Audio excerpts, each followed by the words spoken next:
morning, folks. Another Daily Dub, the final of the week. It's Saturday. I hope you're enjoying your weekend so far.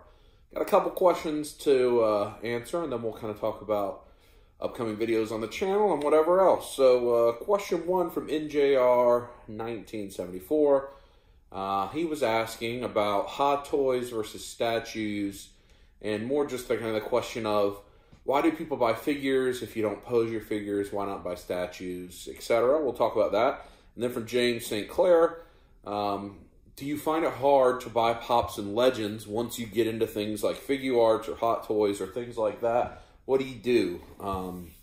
Because they lose their appeal. Two good questions, kind of similar questions, so we'll talk about those. First, it does seem that figures versus statues is a weird kind of division in our hobby. In my opinion, it shouldn't be. They're all representations of things that we love. I don't know that outside of the people that are doing extensive ACBA, figure photography, diorama work, whatever, I think most people get their figure, do whatever they're going to do with it right when they get it, and then they typically either put it on the shelf or they put it in a tub, and they may not touch it again. Maybe ever. Sometimes for months or years at a time. And yet those same people want to talk about better articulation and things like that. I've even seen people talk about they want articulation that are in box. I don't understand. If you're an in-box collector, you should be really happy with things like McFarlane, who have limited articulation but look great. So, you know, that's kind of a different conversation that we've already had, and I don't care what people do. But I do agree with the statement that, for instance, the Iron Spider Hot Toy is a hot toy people have talked about recently. The suit can crease if you leave it in a pose for long enough. It also looks like it will go back to normal. And so it's like, okay, if I'm going to get a suit that creases and I'm not going to pose it because of that, why don't I just buy a statue? Good question. So I collect both, as you know. Mine is different. So I love the Iron Studio statues. That's my favorite line to collect right now. They're 1/10 scale. But then they have a big diorama piece that all interconnect and create a scene from a movie. So you've heard me talk about the Guardians of the Galaxy 2 set is the best one to talk about because it's from the beginning where they're fighting the big monster that has the tentacles and the big mouth. And so each one you get comes with tentacle. And then the Rocket and Groot come with the big mouth and the tentacle, and you can connect it and create that scene. It's awesome. It looks better than any representation of the Guardians of the Galaxy that I have, including Hot Toys. They're fantastic. And their price point is good. They are, typically you can get the regular standard figures for less than $100 in that Iron Studio statue line. Some of the bigger ones are more expensive, like Vulture for the Homecoming set. The Hulkbuster, obviously, and that Hulkbuster is incredible. So, I like those. I have Sideshow statues. I don't think there's anything better than a Sideshow premium format statue. They're incredible. The difference is, a Sideshow premium format at retail is $400, $500, $600, $700, sometimes even more than that, versus a Hot Toy that, while it's expensive, is $220, $250 at retail. And so if they're similar representations, the statue is too expensive for me, for what I collect. Now, if you go the other way and you look at what Diamond has put out with like the Marvel Gallery statues that are in the $45 to $50 price point typically, they've made some really good ones. I have a bunch of those. They've had the Thor Ragnarok set was really good. The Infinity War Thor was really good. I have some Hulks that are good. If you pick it up, it feels cheap. It feels hollow. But they look fantastic.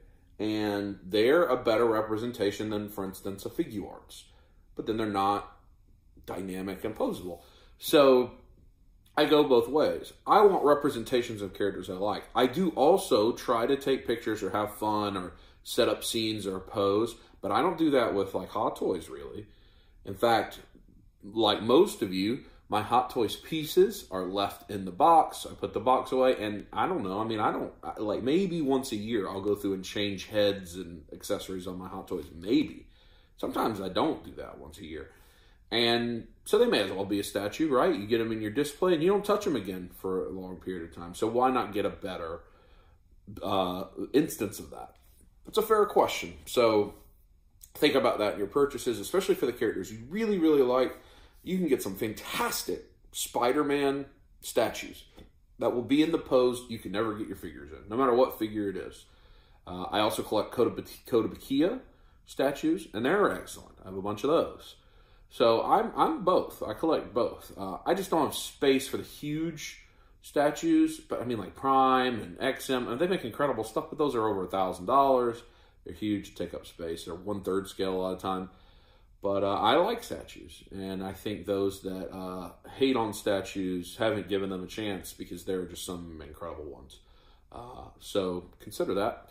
The second question, it's hard when you get into the higher end stuff or the mid-level stuff like Figuarts, Mezco, Mafex to go back. And that's a true statement. I don't have an answer for that. I buy far less things, let's just say under the $30 price point than ever before. And one reason is I just run out of room. But another reason is once you get certain things in hand, it's hard to go back the other way. Pops, I've been collecting Pops for like 6 years, for a long time. About since they started to come out. A lot of the Pops that I have are worth a lot of money for some reason. Again, I don't sell. But I mean, I have, a lot of the original Thundercats Pops, all of the original Game of Thrones Pops, all the original Lord of the Rings Pops. I bought them as they came out because, Kimberly, my older sister, and I, we've been collecting Pops a long time. And, but, I still buy Pops. Like, the Pop collectors, typically inbox collectors, and I understand because they have a wall or a display of Pops that are all the same size. They don't like the movie moments. The box is too big. They don't fit in the display. I get it. I like those. I think the Infinity War movie moments are excellent.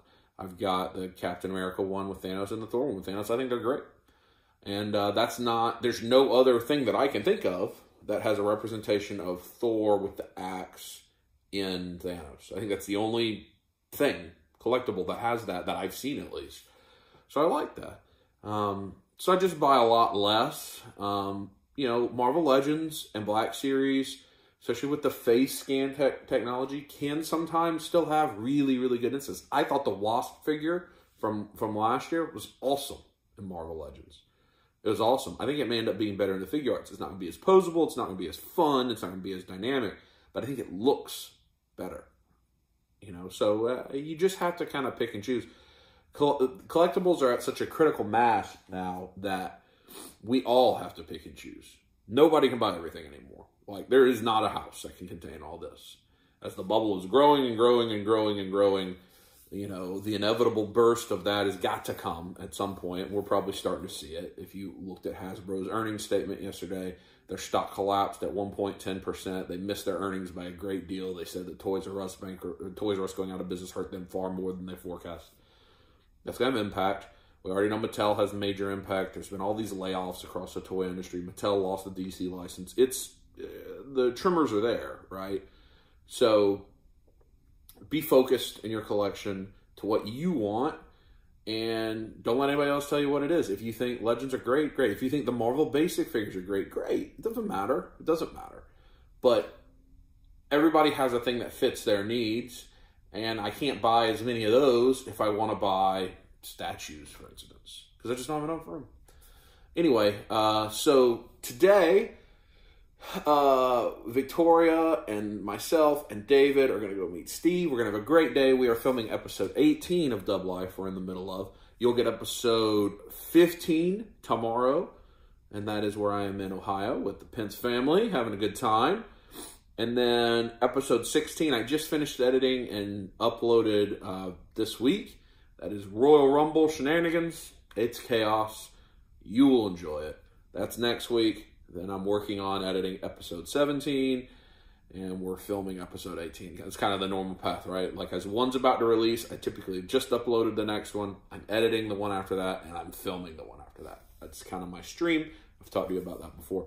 I leave for Maine tomorrow. Unfortunately, I have to travel on a Sunday, and I spend a few days in Maine. So tomorrow you'll enjoy episode 15. Monday, I'll give you a Dub Life from Maine, which I'm sure will be cold. Hope you're having a great weekend.